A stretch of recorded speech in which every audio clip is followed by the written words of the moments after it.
Pai, pela oportunidade de estarmos diante da Tua presença em mais um Shabat, essa grande festividade, ó Pai, que o Senhor nos envolve a cada semana, que nos faz, ó Pai, olhar para dentro de nós, buscar, ó Pai, a Tua Torá, que é a vontade estabelecida, que pela misericórdia do Senhor foi entregue, ó Pai, no deserto, aos nossos pais, e eles, ó Pai, que guardaram de maneira tão diligente, até que chegássemos, ó Pai, a esse período, para podermos olhar, ó Pai, essas palavras e buscar qual é a sua verdadeira vontade sobre nós.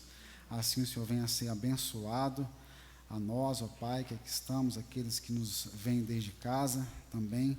O Senhor é um Elohim de perto, é um Elohim de longe. A mesma porção que o Senhor nos traz aqui também seja, ó Pai, dada àqueles que não puderam estar aqui. É o que nós clamamos, ó Pai, e abençoamos ao Senhor nesse Shabat, em nome de Yeshua HaMashiach. Amém. Essa é a 40ª porção, Balaque, destruidor. Como já foi falado, Números 22, versículo 2, até 25, versículo 9. Já foi lido, né? Já foram lidas essas passagens. A introdução, nós estamos diante de uma porção, Balaque, que é uma paraxá eminentemente histórica. Ela não traz nenhum tipo de mandamento, mas ela tem uma importância, um peso, que é muito grande, muito forte, porque fala do reino do rei Messias, o Yeshua HaMashiach, que está às portas para o retorno. E de maneira, não podemos dizer contraditória, né, porque não há contradição dentro da palavra do Eterno, mas de maneira surpreendente, é uma porção que tem dentro do seu nome, traz o nome de um oponente do nosso povo Israel, Balaque, destruidor. E isso é um motivo de um questionamento dentro da casa de Israel, dos nossos pais. Nós não temos muita sensibilidade em relação a essa questão de nomes, os nomes das porções. Os nossos pais, eles verificam que dentro das 54 porções, esse é um nome de porção que é diferente das outras porções. Ele traz em si uma característica negativa, e tem um porquê. A gente vai tentar localizar e compreender esse porquê. Ela é uma porção que ela está entre a porção Rucat e a porção Finéias. E tem um motivo para que isso aconteça. Toda essa ordem existe por uma finalidade específica. Ela fala sobre o profeta Balaão, que foi contratado para fazer um serviço contrário ao nosso povo Israel. Balaão, eu costumo chamar de profeta teimoso, e muitas vezes nós podemos nos comparar a Balaão quando agimos de maneira teimosa, porque ele recebeu uma palavra clara da parte do Eterno de que não era para se levantar e ir com Balaque e seus ajudadores, mas ele questiona o Eterno 2 vezes em relação a isso. E o Eterno coloca essa incumbência para ele. Se você acha que é bom que você se levante e vá, se você acha que tem um fim proveitoso, você vai. Mas a palavra do Eterno era negativa em relação a essa liberação. E eu falo que muitas vezes a gente pode se comparar, porque vez ou outra a gente ouve, se o Eterno falar comigo, a gente vê na palavra que o Eterno falava com Moisés, face a face. E muitas vezes a gente tem essa prepotência. Se o Eterno falar comigo, nós vamos obedecer. É o mesmo nível do, se eu entender o mandamento, eu obedeço. É o mesmo nível. Só que a gente não percebe essa questão. E Balaão tem essa característica, ele foi teimoso, porque ele estava interessado, né, no dote ali que estavam oferecendo para ele, naquele suborno, para que ele fizesse aquele serviço ao qual foi eminentemente passado a ele que não fizesse. Pedro acusa Balaão de ter amado o prêmio da injustiça. E aí, nessa porção, na Torá, ele realiza 4 atos em relação a Israel. O primeiro ato está ali em Números 23, no versículo 7. Números 23, versículo 7 até o versículo 10, o primeiro ato de Balaão em relação ao povo de Israel. Então proferiu a sua parábola e disse: De Arã me mandou trazer Balaque, rei dos Moabitas, das montanhas do Oriente, dizendo: Vem, amaldiçoa-me a Jacó, e vem, denuncia a Israel. Amaldiçoa no sentido de falar algo que trouxesse algum peso para Israel, e denuncia, fizesse destacar algum traço negativo do povo de Israel. Versículo 8: Como amaldiçoarei o que Elohims não amaldiçoa? E como denunciarei quando o Eterno não denuncia? E aqui a gente vê claro que o Eterno não permite, ele não dá autoridade a Balaão a julgar nenhum tipo de situação ou expor Israel em nenhum tipo de situação, porque aqui a gente já passou nas porções, viu que o povo de Israel tropeçou em murmuração e tropeçou no pecado do bezerro de ouro. Mas isso não foi dado como jurisdição a Balaão para que pudesse ser utilizado contra o povo de Israel. Era um negócio entre o Eterno e o povo de Israel. Versículo 9. Porque o cume das penhas o vejo, do cume das penhas o vejo, e dos outeiros o contemplo. Eis que este povo habitará só, e entre as nações não será contado. Quem contará o pó de Jacó e o número da quarta parte de Israel? Que a minha alma morra da morte dos justos, e seja o meu fim como o seu. Então aqui não tem condição de fazer ali o que foi contratado. E aí Balaque, ele faz uma movimentação na expectativa de que com um outro tipo de visão ele conseguisse o seu intento. E aí tem o segundo ato de Balaão, ali ainda no capítulo 23, no versículo 18 a 24. Segundo ato de Balaão em relação ao povo de Israel. Então proferiu a sua parábola e disse: Levanta-te, Balaque, e ouve. Inclina os teus ouvidos a mim, filho de Zippor. Elohims não é homem para que minta, nem filho do homem para que se arrependa. Porventura diria ele e não o faria? Ou falaria e não o confirmaria? Eis que recebi mandado de abençoar, pois ele tem abençoado, e eu não posso revogar. Não viu iniquidade em Israel, nem contemplou maldade em Jacó. O Eterno, seu Elohims, é com ele. E no meio dele se ouve a aclamação de um rei. Elohims os tirou do Egito. As suas forças são como as do boi selvagem. Pois contra Jacó não vale encantamento, nem adivinhação contra Israel. Neste tempo se dirá de Jacó e de Israel: que coisas Elohims tem realizado. Eis que o povo se levantará como leoa e se erguerá como leão. Não se deitará até que coma a presa e beba o sangue dos mortos. Então aqui mais uma vez, Balaão faz uma bênção e profere essa bênção. E aí tem uma discussão do Eterno com Balaque em relação àquilo que ele intenta no seu coração e o que Balaão consegue realizar. E aí o terceiro ato, ele já mostra uma conduta diferente em relação a Balaão. Ele está constrangido. Nós precisamos lembrar que aqui ele foi chamado para fazer um serviço, e ele está percebendo que não é possível realizar esse serviço. Ele está constrangido, ele busca uma outra fonte de inspiração, ele não sai mais para ter com o Eterno, para ter a palavra para trazer. Ele busca uma falha de conduta do povo, para desprestigiar e lançar palavras más contra o povo. Mas ele foi arrebatado pela visão do acampamento. Ali a visão do acampamento para Balaão é uma visão de ordem, uma visão de obediência, uma visão que consegue compreender se um povo com aquela quantidade de pessoas consegue andar de maneira tão organizada, dificilmente será possível se levantar contra esse povo. E aí ele tem o terceiro ato, que é esse ato movido a constrangimento. Ele tenta fazer o seu serviço que ele foi contratado, mas não consegue. Esse terceiro ato está registrado ali em Números 24, 1 a 9. Vendo Balaão que bem parecia aos olhos do Eterno que abençoasse a Israel, Não se foi essa vez como antes ao encontro dos encantamentos, mas voltou o seu rosto para o deserto.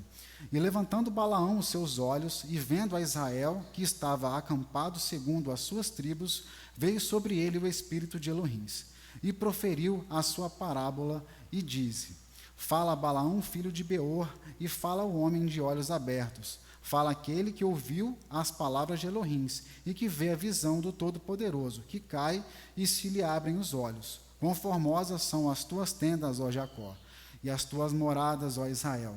Como ribeiros se estendem, como jardins à beira dos rios, como árvores de sândalo, o Eterno os plantou, como cedros junto às águas.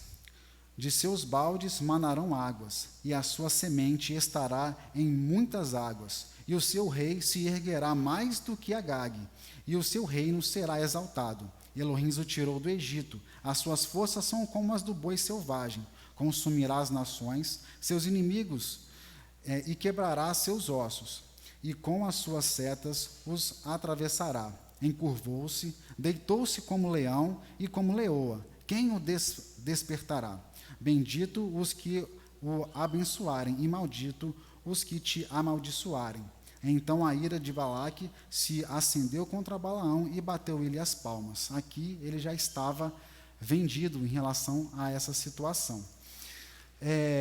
E aqui nós temos ainda um quarto ato. O quarto ato é um ato já de frustração. Lembra o terceiro ato? Um ato de constrangimento, por não conseguir fazer o serviço o qual ele foi contratado para fazer. Esse quarto ato é um ato de frustração. E Balaão, ele perde a conexão com Adonai. São como os comentaristas bíblicos, os rabis, eles ensinam que Balaão ele perde o contato com Adonai, e ele faz uma investida final, aconselhando Balaque que promova a imoralidade ao povo. Isso está lá em Números capítulo 31. Vamos ver ali, Números 31, versículo 14 e 15. Indignou-se Moisés grandemente contra os oficiais do exército, capitães dos milhares e capitães de centenas, que vinham do serviço da terra. E Moisés disse-lhes: Deixastes viver todas as mulheres? Eis que essas foram as que, por conselho de Balaão, deram ocasião aos filhos de Israel de transgredir contra o Eterno, no caso de Peor. Por isso houve aquela praga entre a congregação do Eterno. Volta ali agora em Números 24. Essa, então, foi um último ato, foi um conselho que ele conseguiu dar para Balaque antes que voltasse para sua casa, e ele faz uma profecia. Essa é uma profecia messiânica. Está ali em Números 24, versículo 14. Números 24, versículo 14 até 24. Agora, pois, eis que me vou ao meu povo. Vem, avisar-te-ei do que este povo fará ao teu povo nos últimos dias. Então, aqui a gente precisa lembrar. Ele dá um conselho a Balaque para que colocasse um tropeço dentro do povo de Israel, mas mesmo assim ele fala: olha o que vai acontecer com o seu povo.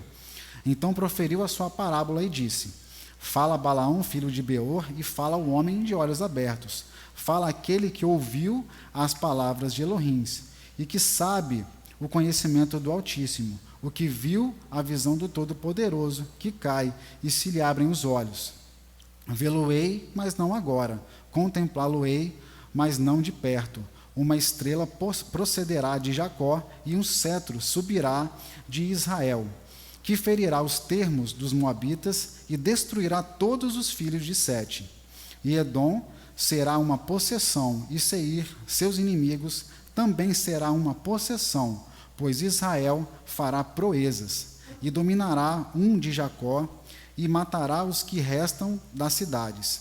E vendo os amalequitas, proferiu a sua parábola e disse: Amaleque é a primeira das nações, porém o seu fim será destruição para sempre.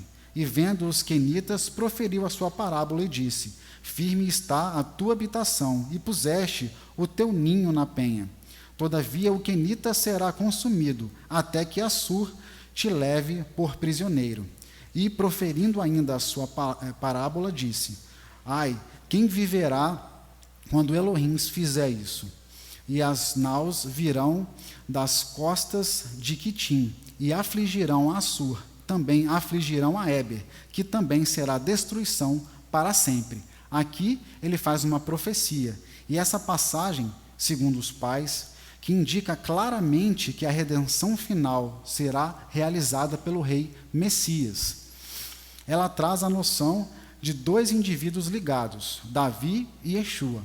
Essa ligação é tão forte que Maimônides apelida Davi de o primeiro Mashiach. E essa noção de primeiro tem relação com distante e incompleto. Nessa lógica, o Mashiach Yeshua é o arquétipo, é o modelo pelo qual se identifica o outro. Então aqui a gente vê as duas figuras, Davi, que é o antecessor, e o Mashiach, que vai receber o seu reinado, já veio e retornará em breve para completar todas essas coisas. Para Maimônides, o Mashiach carrega em si as características específicas e formais. Ele trata a questão do Mashiach como uma questão de formalidade, características formais, específicas, bem contornadas em relação à ação que ele fará no seu retorno. A primeira ação é a observância dos mandamentos. Ele estimula o povo à obediência e promove a obediência. Isso está lá em Deuteronômio capítulo 18. Vamos ver isso aqui. Que aqui são características do Messias que estão contidas nessa porção que a gente acabou de ler, dessa profecia de Balaão. Deuteronômio capítulo 18, versículo 15. Deuteronômio 18, versículo 15. O Eterno teu Elohim te levantará um profeta do meio de ti, de teus irmãos como eu, a ele ouvireis. Olha ali no versículo 18. Eis, lhe suscitarei um profeta do meio dos seus irmãos, como tu, e porei as minhas palavras na sua boca, e ele lhes falará tudo o que eu lhe ordenar. E será que qualquer que não ouvir as minhas palavras, que ele falar em meu nome, eu o requererei dele. Então aqui nós vemos as características do Messias e a ligação de Davi com o Messias. Lá em João, no capítulo 5, nós também vemos essa profecia, ou aspectos dessa profecia ali de Balaão. João, no capítulo 5. João, capítulo 5, versículo 46. Porque se vós cresceis em Moisés, creríeis em mim, porque de mim escreveu ele. Mas se não credes nos seus escritos, como crereis nas minhas palavras? Isso é o constrangimento que o rei Messias traz a nós, a casa de Israel, a casa de Davi, para que possamos retornar e sermos observantes dos mandamentos. Ainda nas características do Mashiach, nós temos ali em Atos, no capítulo 3, consequências dessa profissão feita ali por Balaão. Atos, capítulo 3, versículos 22 e 23. Porque Moisés disse aos pais: o Eterno vosso Elohim levantará de entre vossos irmãos um profeta semelhante a mim. A ele ouvireis em tudo quanto vos disser. E acontecerá que toda alma que não escutar esse profeta será exterminada dentre o povo. Então, se o rei Messias, ele exorta em relação ao cumprimento de mandamentos e nos ensina a como realizar esses mandamentos, ele nos chama para a observância desses mandamentos da palavra do Eterno. A segunda característica contida no rei Messias é o estabelecimento do templo. Ele reunirá os dispersos de Israel e de Judá. Nós vemos isso ali no Salmo 147. Vamos lá, Salmo 147. Nós vemos o reflexo dessa profecia e a confirmação. Salmo 147, versículo 2. O Eterno edifica a Jerusalém, congrega os dispersos de Israel, fazendo menção a Jerusalém, ao local que o Eterno escolheu para ali colocar o seu templo. Isaías, no capítulo 11, também tem várias passagens que falam sobre a reunião dos dispersos de Israel. Isaías, capítulo 11, versículo 10. E acontecerá naquele dia que a raiz de Jessé, a qual estará posta por estandarte dos povos, será buscada pelos gentios, e o lugar do seu repouso será glorioso. Aqui nós vemos que é um passo adiante, é um passo a mais do serviço que o Mashiach fará, que ele já está fazendo e concluirá no seu retorno, porque nós vemos que ele já inclui como dispersos do povo do Eterno aqueles que são dos povos das nações, que já reconhecem a unicidade do Eterno e se voltam para ele. Capítulo 18 agora de Isaías. Capítulo 18 de Isaías, ainda nesse tema de estabelecimento do templo e reunião do povo. Capítulo 18, versículo 3. Vós, todos os habitantes do mundo, e vós, os moradores da terra, quando se arvorar a bandeira dos montes, o vereis, e quando se tocar a trombeta, o ouvireis.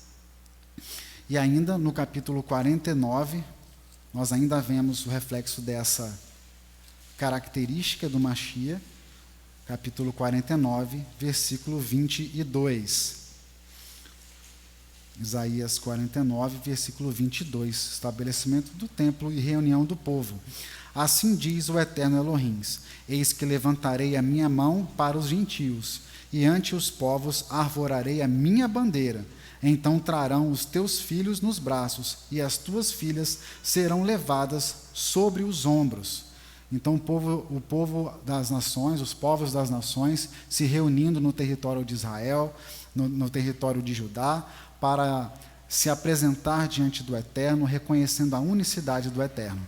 Então, a primeira característica do Mashiach é a observância dos mandamentos. Ele exorta para que todos nós voltemos para a obediência dos mandamentos, o estabelecimento do templo e a reunião do povo espalhado pela face da terra, voltado para Jerusalém. E a terceira característica, ele é líder sobre as nações. Ele batalha contra os povos que negam a Torá, e ele é líder sobre as nações, sobre todas as nações, retornando. Nós temos ali a primeira palavra em Sofonias, no capítulo 3, versículo 9. Sofonias 3, depois de Abacuque, versículo 9.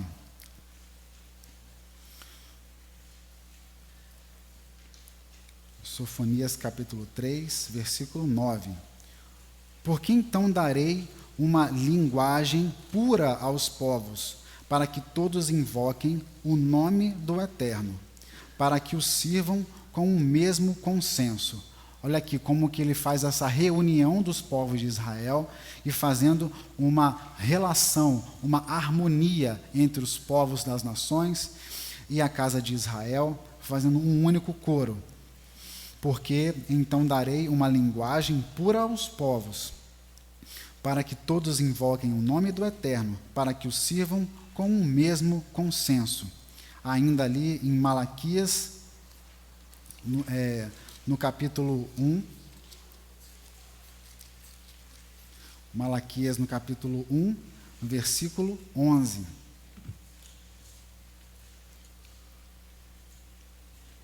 Malaquias capítulo 1, versículo 11. Mas desde o nascente do sol até o poente, é grande entre os gentios o meu nome, e em todo o lugar se oferecerá ao meu nome incenso e uma oferta pura, porque o meu nome é grande entre os gentios, diz o Eterno dos Exércitos. Então aqui a gente vendo as características do Eterno. E no ato de inauguração do templo, do primeiro templo, Salomão, ele também manifesta essa característica de estabelecimento do templo e de líder sobre as nações. Vamos ali em 1 Reis, no capítulo 8. 1 Reis, capítulo 8. Versículos 41 a 43. Ato de inauguração do primeiro templo, templo que foi no coração de Davi que nasceu, confirmado pelo Eterno e realizado pelo seu filho Salomão. 1 Reis, capítulo 8, versículos 41 a 43. E também ouve ao estrangeiro que for no teu povo Israel, que não for do teu povo Israel, quando vier de terras remotas, por amor do teu nome, porque ouvirão do teu grande nome, e da tua forte mão, e do teu braço estendido, e vier orar, voltado para essa casa. Ouve tu nos céus, assento da tua habitação, e faze conforme a tudo o que o estrangeiro a ti clamar, a fim de que todos os povos da terra conheçam o teu nome, para te temerem como o teu povo Israel, e para saberem que o teu nome é invocado sobre essa casa que tenho edificado. Então aqui nós percebemos o pleno funcionamento do povo de Israel, com a participação dos povos das nações, e essa aqui é uma atribuição dada a Davi, que iniciou isso com seus primeiros atos, e ao Machia, no seu retorno, estabelecerá todas essas questões. Essas referências, elas têm ligação com a profecia de Balaão, essa de Números, no capítulo 24, que acabamos de ler. Vamos ali, Números 24, voltar até o Números 24, 17. Números 24, 17. Eu vou acompanhar aqui em outra tradução e os comentários. Eu vejo, mas não agora. Números 24, 17. Isso se refere a Davi. Eu o percebo, mas ele não está perto. Esse se refere ao rei Messias. Cada parte do versículo fala de um indivíduo, ou seja, das pessoas de Davi e do Machia. E o Machia é claramente o maior dos dois, visto que a sua vinda leva mais tempo e, assim, é produto de mais esforço por parte da humanidade. Nós aqui acabamos de ler os povos das nações reunidos, proferindo o nome do Eterno, reunidos e voltados para Jerusalém, reconhecendo o templo sagrado, reconhecendo a unicidade do Eterno. Então, isso exige da humanidade um trabalho, uma harmonia, um serviço. Uma estrela nascerá de Jacobe, se refere a Davi, e um cajado surgirá de Israel, se refere ao Machia, o rei Messias. Aqui a Torá revela o Machia como líder, o cabeça. Sua liderança direta e poderosa é representada por um cajado, em contraste com Davi, que é representado por uma estrela, um tanto afastada, simbolizando uma forma mais fraca de influência. Nessa situação aqui, é claro, não existe uma harmonia entre Davi e o Messias. Só que a gente precisa compreender que qualquer personagem comparado ao Messias, ele vai ficar numa posição inferior ao Messias. Não existe possibilidade da gente comparar. A gente já viu nas semanas anteriores a passagem que fala sobre o rei Messias e Moisés como sendo o rei Messias estando numa posição, Yeshua estando numa posição acima de Moisés. E para os judeus isso é uma situação clara e simples. Não existe uma rivalidade, porque eles ocupam funções diferentes.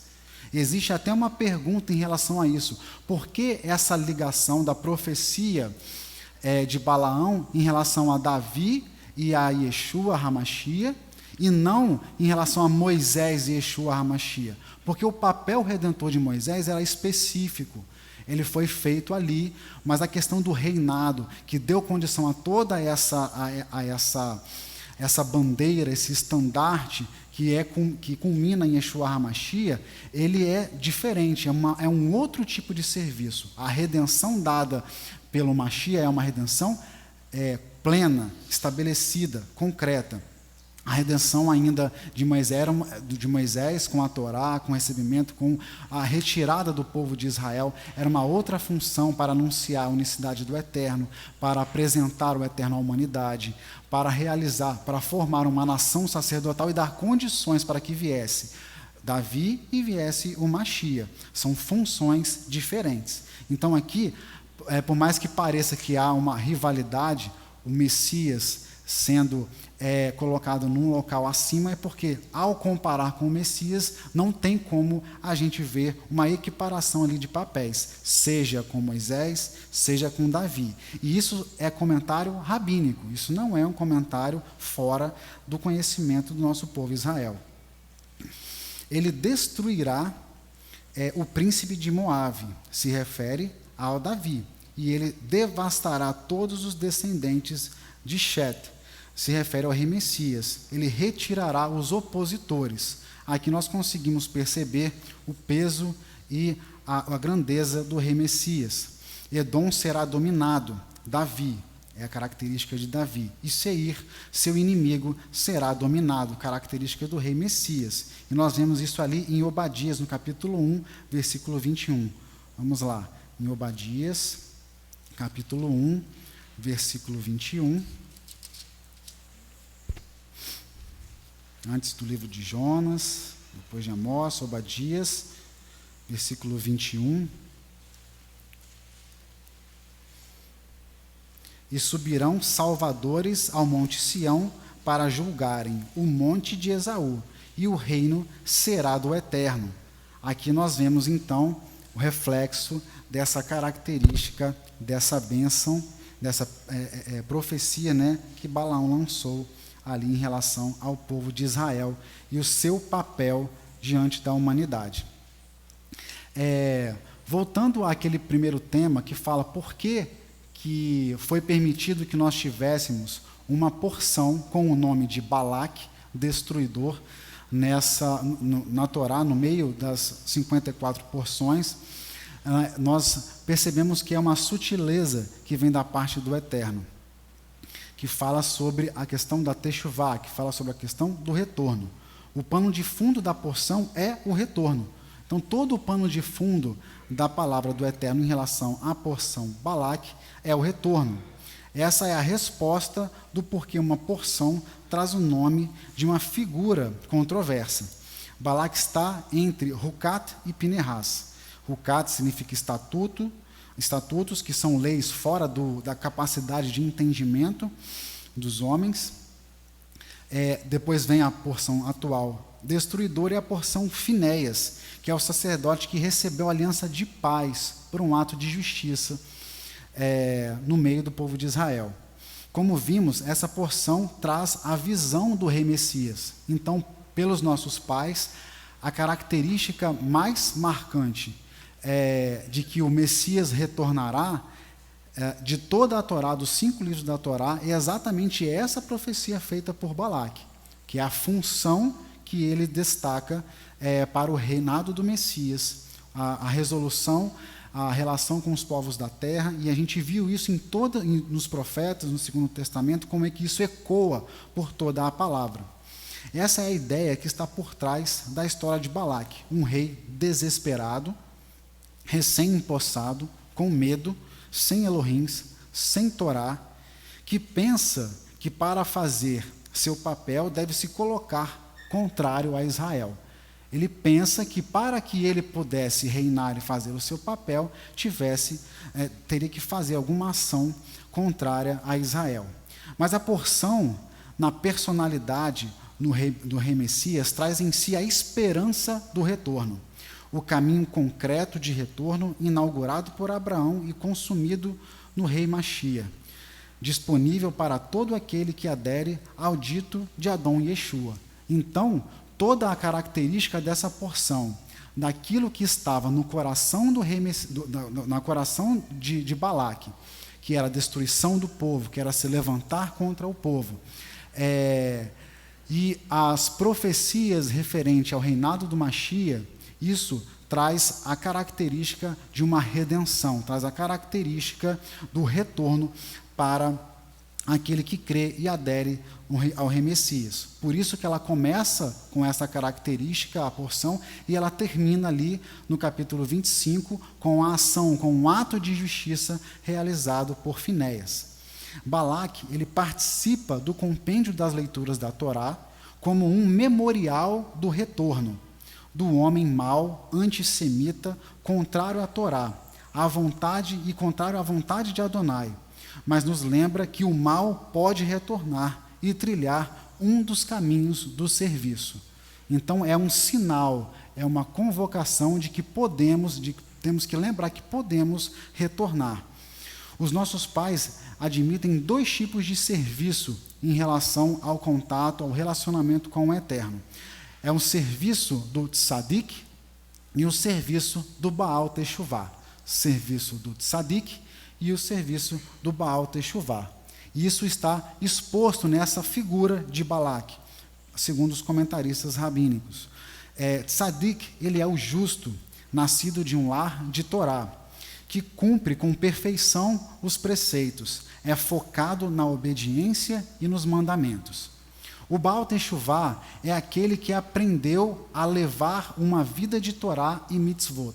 Ele aprendeu a levar, ele não tinha como ensino do berço, ensino de casa, essa sinalização em relação ao respeito do mandamento, unicidade do Eterno, a Jerusalém, ao templo. Ele não tinha essa profundidade e na vida dele não se manifestava essa característica, mas ele aprendeu por algum motivo, por algum acontecimento, a levar uma vida de Torá e mitzvot. Aquele que se esforçou para melhorar o seu relacionamento com Adonai e retornou à sua natureza sagrada essencial. Então ele retorna, ele é chamado a atenção. O caminho dele era um caminho que estava sendo realizado e que culminaria na sua morte, no seu desligamento de relacionamento com o Eterno. Mas em algum momento ele faz o retorno disso e ele começa a trilhar o caminho do Eterno. E é exatamente essa a função do Rei Messias, esse caminho concreto de adesão inaugurado em Abraão e consumado no Mashiach, que todo aquele que crê e que ouve a palavra do Eterno, ele adere e consegue fazer esse retorno. E isso é um caminho disponível a todos. Então, o Baal Teshuvá, ele literalmente é o homem que pecou a vida toda e decide mudar. Então, essa é a lembrança que a Parashá Balaque nos traz. Ele é o destruidor. É a porção que traz esse nome controverso. Mas ele nos traz a memória, porque dentro dessa porção tem a profecia do Rei Messias, que ele virá para pôr em ordem, como vimos, toda a criação, e podemos retornar por esse caminho. Isso nós conseguimos ver de maneira clara ali no livro de Miqueias, que é a porção da Haftará, ali no capítulo 5. Ele traz isso de maneira clara, e é um linguajar que é para a casa de Israel, casa de Davi, que é para todo o povo do Eterno, aqueles que aderem ao Eterno. Miqueias, no capítulo 5. Vamos começar ali no versículo 2. Miqueias, capítulo 5, versículo 2. E tu, Belém Efrata, posto que pequena entre os milhares de Judá, de ti me sairá o que governará em Israel, e cujas saídas são desde os tempos antigos, desde os dias da eternidade. Olha como é que a porção Balaque, ela emana as características do Mashiach em todas as suas possibilidades. Versículo 3. Portanto, os entregará até o tempo em que a que está de parto tiver dado à luz. Então, o restante de seus irmãos voltará aos filhos de Israel. A ele permanecerá e apacentará o povo na força do Eterno, na excelência do nome do Eterno seu Elohim. E eles permanecerão, porque agora será engrandecido até os fins da terra. E este será a nossa paz. Isso falando do Rei Messias. Quando a Assíria vier à nossa terra e quando pisar em nossos palácios, levantaremos contra ela 7 pastores e 8 príncipes dentre os homens. Esses consumirão a terra da Assíria à espada e a terra de Nimrod nas suas entradas. Assim nos livrará da Síria quando vier à nossa terra e quando calcar os nossos termos. E o remanescente de Jacó estará no meio de muitos povos, como orvalho da parte do Eterno, como chuvisco sobre a erva, que não espera pelo homem, nem aguarda filhos de homens. E o restante de Jacó estará entre os gentios, no meio de muitos povos, como um leão entre os animais do bosque, como um leãozinho entre os rebanhos de ovelhas, o qual, quando passar, pisará e despedaçará, sem que haja quem as livre. A tua mão se exaltará sobre os teus adversários, e todos os seus inimigos serão exterminados. E sucederá naquele dia, diz o Eterno, que eu exterminarei do meio de ti os teus cavalos, e destruirei os teus carros, e destruirei as cidades da tua terra, e derrubarei todas as suas fortalezas, e exterminarei as feitiçarias da tua mão, e não terás adivinhadores, e destruirei do meio de ti as tuas imagens de escultura e as tuas estátuas, e tu não te inclinarás mais diante da obra das tuas mãos. E arrancarei dos teus bosques no meio de ti, e destruirei as tuas cidades, e com ira e com furor farei vingança sobre os gentios que não ouvem. Olha como é que acompanha aquilo que nós lemos ali em Deuteronômio 18, como lemos ali em João, como lemos ali em Atos dos Apóstolos. Aqui nós temos a continuidade daquela profecia do reinado do rei Messias. Capítulo 6. Ouvi agora o que diz o Eterno: levanta-te, contende com os montes, e ouçam os outeiros a tua voz.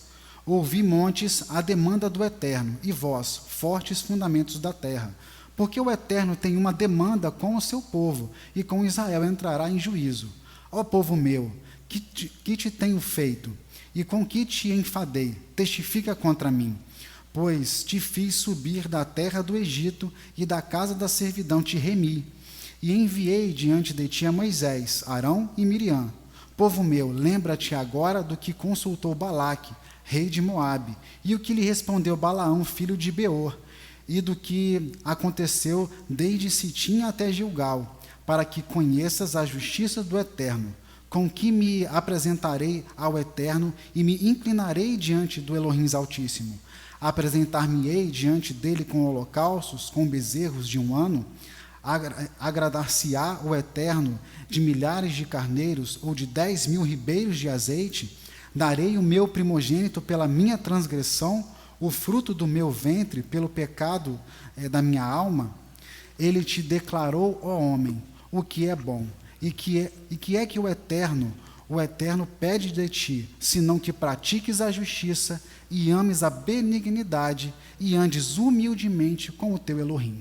Olha como aqui o Eterno está indo lá no interior do coração, no arrependimento, no retorno, e é uma palavra para todos, para todos. Por isso aqui nós conseguimos ver a perfeição do trabalho, do serviço de Yeshua HaMashiach. E aqui nós vemos a característica desse serviço do Eterno, ao Eterno, né, que é o serviço do Baal Teshuvah. A gente tem ali na projeção ali, nós temos as letras, né? O Tzadik, que é aquela letra que está ali embaixo, que segundo o Eterno, que segundo nossos estudiosos, é uma colocação da letra Nun e do Yud sobre a letra Nun. Ali nós temos a pastora Sandra, o Léo Gama, que tem bastante habilidade com o hebraico, mas ali temos ali a característica dessas letras. Ali o Yud, aquela letra ali da direita, Yud, no topo da letra Nun, uma interpretação, quer dizer que o Nun é aquele que representa o engano, representa a fraude. A maioria, essa é uma das interpretações, tá? A maioria de nós pensa que o mundo físico é a fonte da verdade e do prazer. Na semana passada, Ulisses comentou sobre a questão da narrativa, que é exatamente isso. Quando você pensa que está indo num determinado caminho, acreditando que está certo, que está correto, que eu estou me dedicando a uma causa que é justa, só que na realidade ela não passa de interesse de homens, não passa de vontade do próprio homem, e aí por que o homem se entrega a essa característica? Porque ele acredita que do mundo terreno, do mundo físico, ele vai ter o prazer, ele vai se completar. É ali que é estabelecido o trabalho dele. E ele fica confortável com essa situação. Então, o Nun, ele traz ali essa característica. O Yud, ele traz a divindade ao mundo. Então, na medida em que o Nun, ele tem essa característica de fraude, nós temos ali a característica do Yud trazendo a divindade que traz dos céus até a terra, a divindade até o mundo. E ele representa o conhecimento divino sobre o mundo material e efêmero, ou seja, o mundo que é passageiro, essas questões que são passageiras. Então, muitas vezes nós nos vemos ali envolvidos ou com sentimentos controversos, inquietos, por conta dessa situação de discussões, de palavras, como foi falado na semana passada, de narrativas, mas na realidade isso é efêmero, isso é passageiro, isso não irá para a eternidade. Nos lembra que devemos nos concentrar no que é verdadeiro, no que é divino. Na sabedoria judaica, a função do judeu é trazer ao mundo a presença de Adonai. Então, o justo, o tzadik, ele é escrito com aquela letra ali de baixo, tzadi, que é então essa junção e essa atividade de trazer ao mundo a divindade do Eterno. Passa a próxima ali, por favor. Ali nós temos duas expressões da porção da letra tzadi.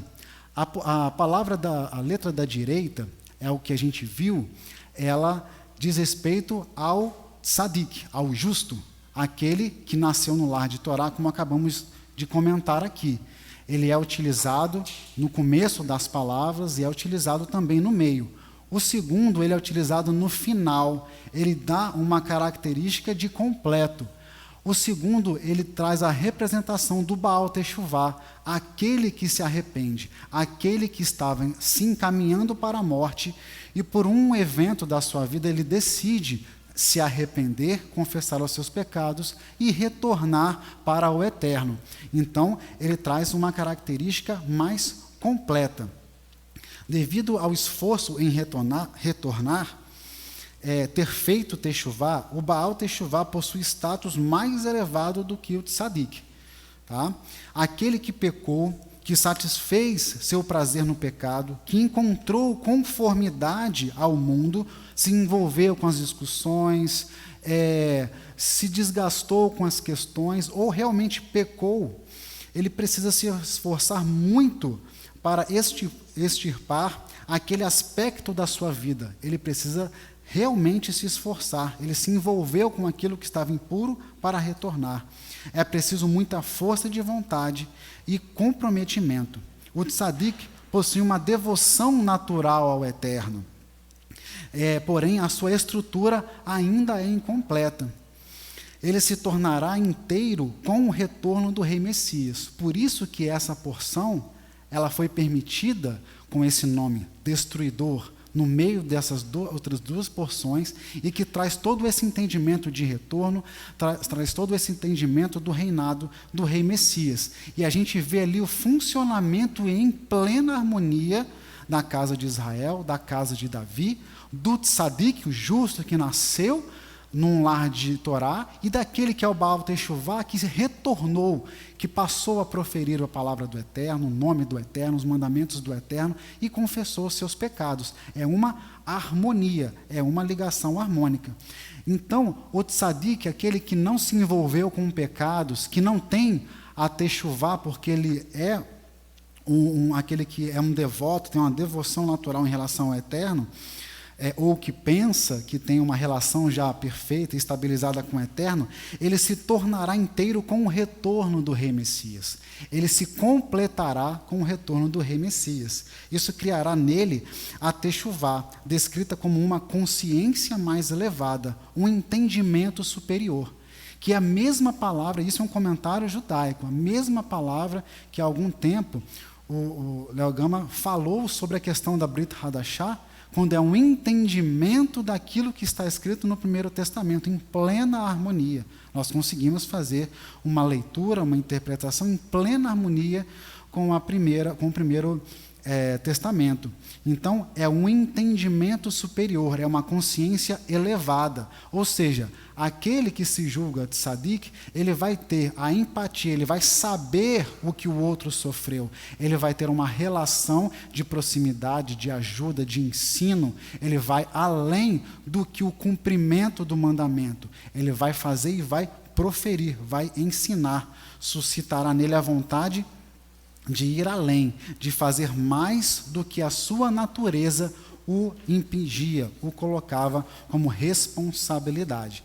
Essa é a porção, isso é aquilo que o Eterno permitiu, por isso a porção 40ª, Balaque destruidor.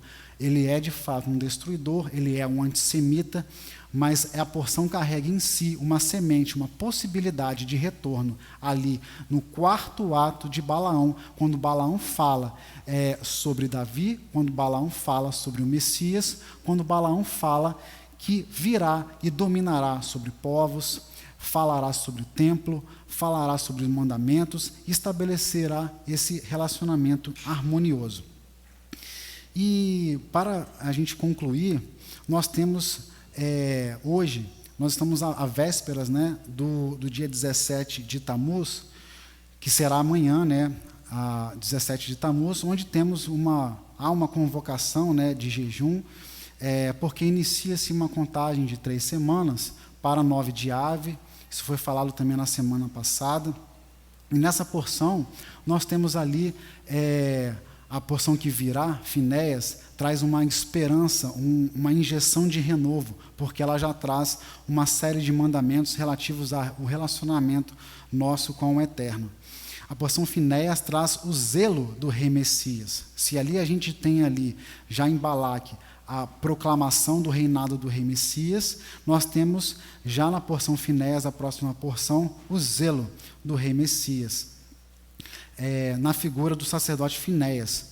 Contém mais uma contagem, que representa o amor de Adonai pelo seu povo, trata da divisão da terra e da herança e marca os sacrifícios diários, mensais, semanais e mensais e anuais. 17 de Tamuz é um memorial do período de destruição dos 2 templos. Por isso, há um jejum do nosso povo Israel durante o dia dessa data, né, do período de luz, né, do período de dia. É um período de retorno, de contrição, que marca 3 semanas entre 17 de Tamuz e 9 de Ave.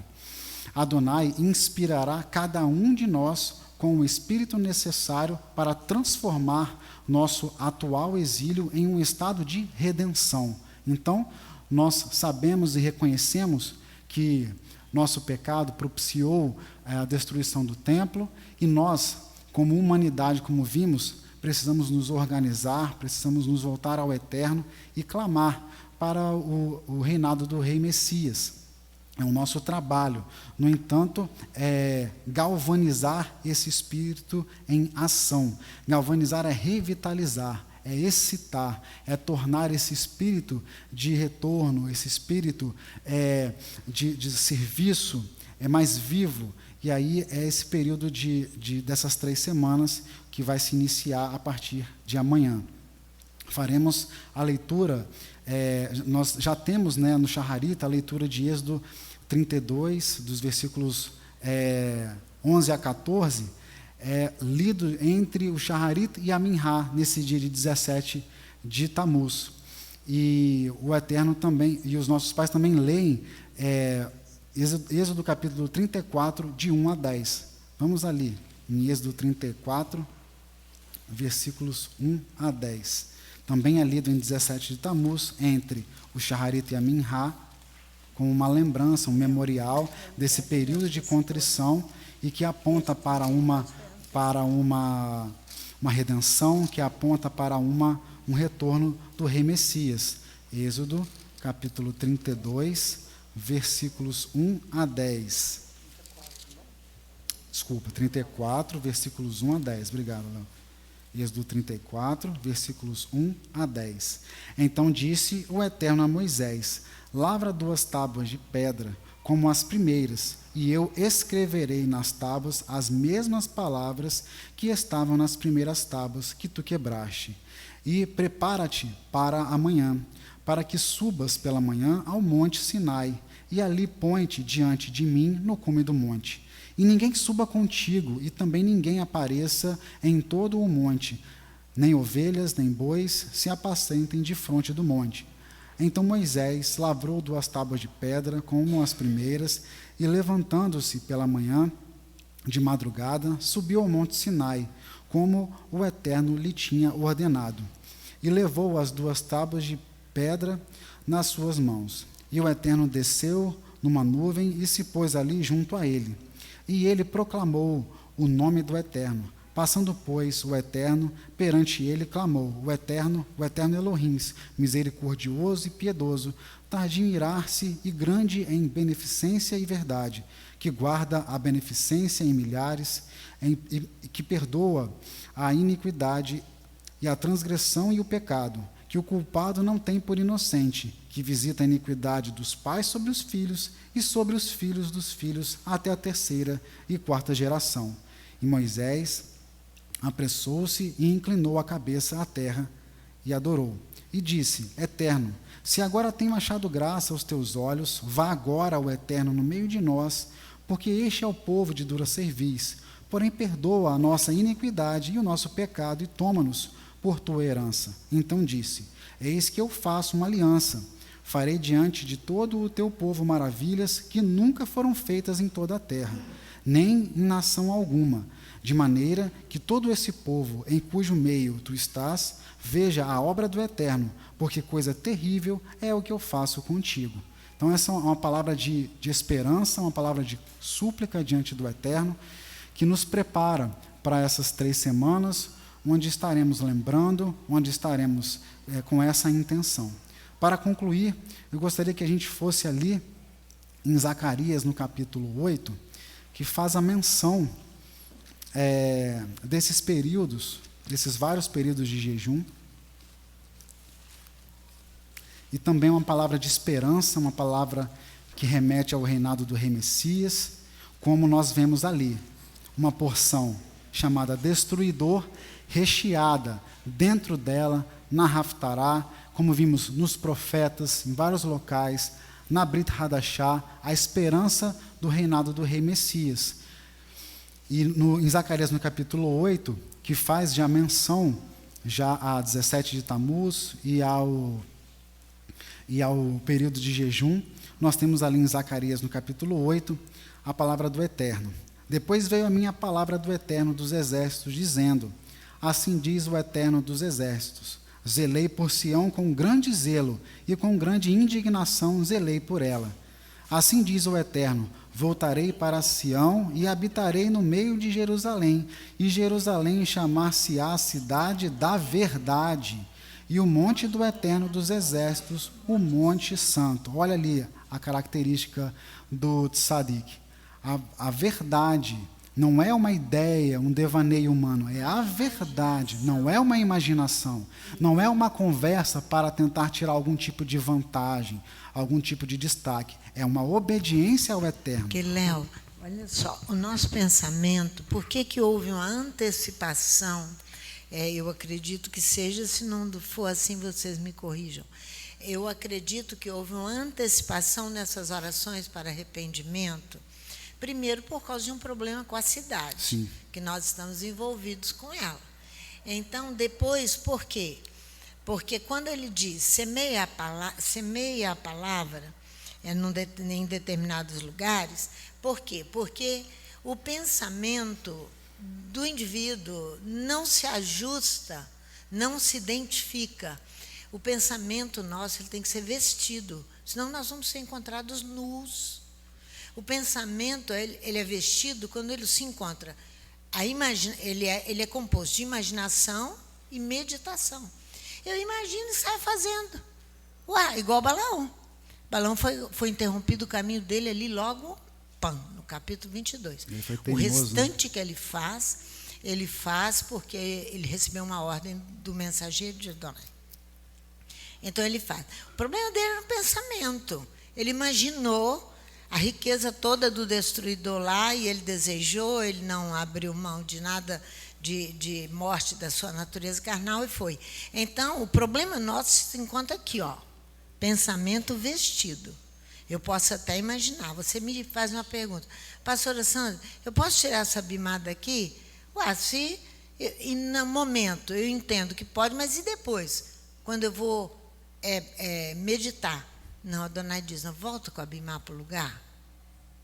Não é? Eu meditei, eu tive tempo de orar, eu tive tempo de... Isso chama vestimenta de pensamento. Senão eu vou ser encontrado nu. Não é uma reação. Não. Né? Não. É uma ação que vem a partir do pensamento, isso, da oração. Porque pensa, imediatamente você me faz uma pergunta. Eu respondo segundo a imaginação humana. Mas na hora que eu vou meditar, já muda. Eu vou a Adonai, vou ajustar a palavra, pode mudar tudo e eu entender, epa, foi a minha imaginação, foi minha. Então eu tenho que ter essa flexibilidade para poder estar vestido o tempo inteiro. Então, quando ele faz uma antecipação dessa oração que a casa teve que fazer, trazer para Bimá, Êxodo capítulo 32, isso. Porque o evento está entornando para Adonai, entornando demais da conta, virou uma patuscada mesmo, uma orgia pagã, aí ele vai agir, porque a cidade não é culpada de pensamentos desorganizados de 1 ou 2 ou 3. Entendeu como é que funciona a coisa? Esse pensamento está sem vestimenta. Precisa de vestimenta. Porque você pode até imaginar, você não é proibido de imaginar. Mas o que você tem que fazer é meditar para vestir seu pensamento. Igual a fala. A fala é do coração e a fala é do lábio. Nós temos que entender aí essa questão, entendeu? Sim, sim. É isso aí. De pensamento. O seu pensamento tem que estar vestido. A pastora está trazendo a ideia de que o pensamento ele tem que ser como um vestido. Como uma roupa. Porque você tem o direito de vir e dar uma resposta a ele. É uma resposta comum. Você é humano. Você imaginou, está correto. É humano, ele imagina. Tá bom, tá certo. Mas na hora que você vai meditar, você vai se deparar com Adonai. Você medita para se vestir. Opa, meu pensamento não está bom. Eu imaginei. Sim. Aí eu vou me vestir. Eu vou meditar, Adonai vai informar, eu vou acertar as coisas, exatamente. Isso é normal com o ser humano, não é? Isso mesmo. Agora ele falou tudo. O texto nós estamos lendo. Aqui, ó, ele falou tudo aqui. O João veio para mim e mostrou. Então, é por isso que nós estamos lendo Daniel capítulo 4. Porque o que virou Nabucodonosor? O que ele perde ali? O que ele perde? Ele perde a mente. Ele vai se tornar um animal irracional que difere do homem. Porque ele imaginou e agiu na sua imaginação. O tempo, não é isso? Lê no capítulo 4 o que ele vira. Ele vira um animal comendo erva como boi. Sim. Não é? É isso aí. Isso que eu estou falando. E ali ainda... Temos que vestir o pensamento. Isso. Em Zacarias 8:4 diz, assim diz o Eterno dos Exércitos, ainda que nas praças de Jerusalém habitarão velhos e velhas, levando cada um na mão o seu cajado por causa da sua muita idade. Ou seja, a peste não cairá sobre esse povo aqui. E as ruas da cidade se encherão de meninos e meninas brincando nas suas ruas. Assim diz o Eterno dos Exércitos, se isso for maravilhoso aos olhos do restante desse povo naqueles dias, será também maravilhoso aos meus olhos, diz o Eterno dos Exércitos. Assim diz o Eterno dos Exércitos, eis que salvarei o meu povo da terra do Oriente e da terra do Ocidente. Olha ali as características do reinado do Messias, de congregação de povo, de templo, de obediência aos mandamentos, como nós vimos ali dentro da porção destruidor. Como que o Eterno faz as coisas estranhas serem um caminho de bênção para nós. versículo 8, e trá-los-eis e habitarão no meio de Jerusalém, e eles serão o meu povo, e eu lhes serei o seu Elohim, em verdade e em justiça, não num pensamento reativo, não numa fala solta, uma imaginação aqui mera, né? Mas na realidade há um sentimento verdadeiro de adesão ao Eterno. Assim diz o Eterno dos Exércitos: esforcem-se as vossas mãos, ó vós, que nestes dias ouvistes essas palavras da boca dos profetas, que estiveram no dia em que foi posto o fundamento da casa do Eterno dos Exércitos, o templo aí, na casa do Eterno dos Exércitos, para que o templo fosse edificado. Porque antes desses dias não tem havido salário para os homens, nem lhes davam ganhos os animais, nem havia paz para o que entrava, nem para o que saía, por causa do inimigo, porque eu incitei a todos os homens, cada um contra o seu próximo. Mas agora não serei para com o restante deste povo como nos primeiros dias, diz o Eterno dos Exércitos, porque haverá semente de prosperidade, e vide dará o seu fruto, e a terra dará a sua novidade, e os céus darão o seu orvalho, e farei que o restante desse povo herde tudo isso. Olha o reinado do rei Messias, a era messiânica aqui. E há de suceder, ó casa de Judá e casa de Israel, que assim como fostes uma maldição entre os gentios, assim vos salvarei, e serei uma bênção.